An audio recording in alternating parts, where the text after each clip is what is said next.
Iran की सड़कों पर इस समय बेचैनी साफ दिखाई दे रही है। भीड़ नारे लगा रही है, गुस्सा खुलकर सामने आ रहा है और सीधे देश के सर्वोच्च नेता अयतुल्ला अली खामनाई को निशाना बनाया जा रहा है। इसी बीच एक ऐसा नाम बार बार सुनाई दे रहा है जिसने माहौल को और गर्म कर दिया। वो है रजा पहलवी। जुमे की नमाज के बाद कई इलाकों में राजशाही की वापसी की मांग उठी, जिसने ईरानी सत्ता को और सतर्क कर दिया। ये सब ऐसे वक्त में हो रहा है जब अमेरिका के राष्ट्रपति डोनाल्ड ट्रंप की चेतावनी, इजरायल के तीखे बयान और अमेरिकी नेताओं की प्रतिक्रियाओं ने इस विरोध को अंतर्राष्ट्रीय चर्चा का विषय बना दिया है। अब सवाल सिर्फ विरोध का नहीं रहा, बहस इस पर है कि क्या ईरान में सत्ता बदलने की कोई असली कोशिश शुरू हो चुकी है। रजा पहलवी आखिर कौन है जिनके नाम पर लोग नारे लगा रहे हैं, और क्या इस पूरे घटनाक्रम के पीछे अमेरिका और इजरायल की कोई भूमिका है। आपको बता दें कि 28 दिसंबर से तेहरान में युवाओं, दुकानदारों और आम नागरिकों ने सरकार के खिलाफ आवाज उठानी शुरू की। कुछ ही दिनों में ये विरोध करज, इस्फहान और कुदश जैसे शहरों तक पहुंच गया। पुलिस और प्रदर्शनकारियों के बीच टकराव भी हुआ, जिसमें अब तक 6 प्रदर्शनकारी और एक सुरक्षा कर्मी की मौत हो चुकी है।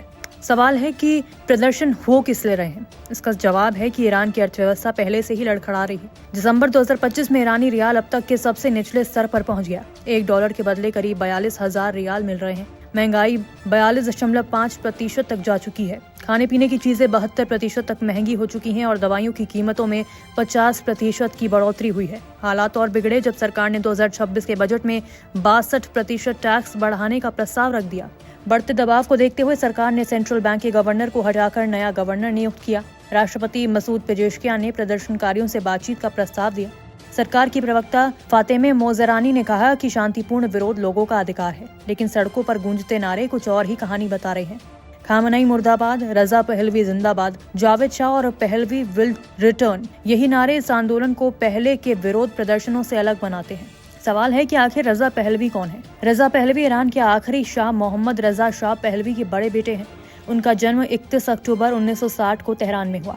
1967 में उन्हें क्राउन प्रिंस घोषित किया गया, लेकिन 1979 की इस्लामिक क्रांति के बाद उनका परिवार देश छोड़कर चला गया।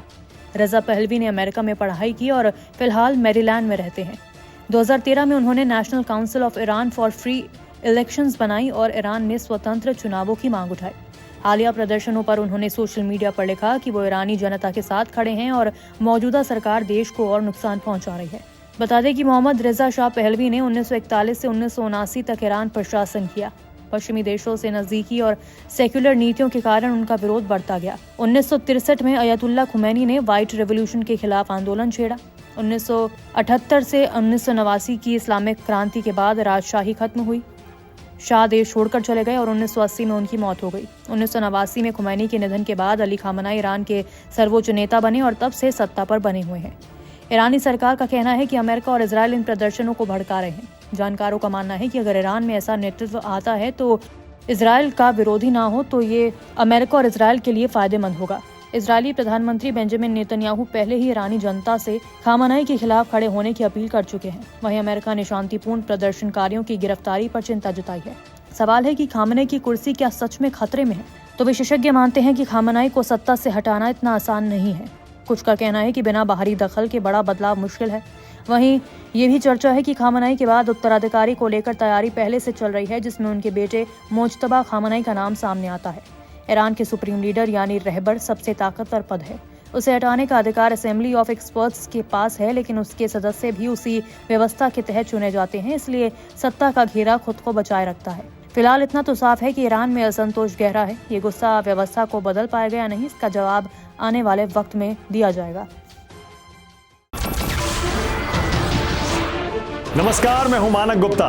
अगर आपको हमारा ये वीडियो पसंद आया हो तो इसे लाइक और शेयर जरूर करें, और हाँ, हमें सब्सक्राइब और फॉलो करना ना भूलें ताकि आप देश और दुनिया की कोई खबर मिस ना करें। तो जुड़े रहिए हमारे साथ और देखते रहिए न्यूज़ 24।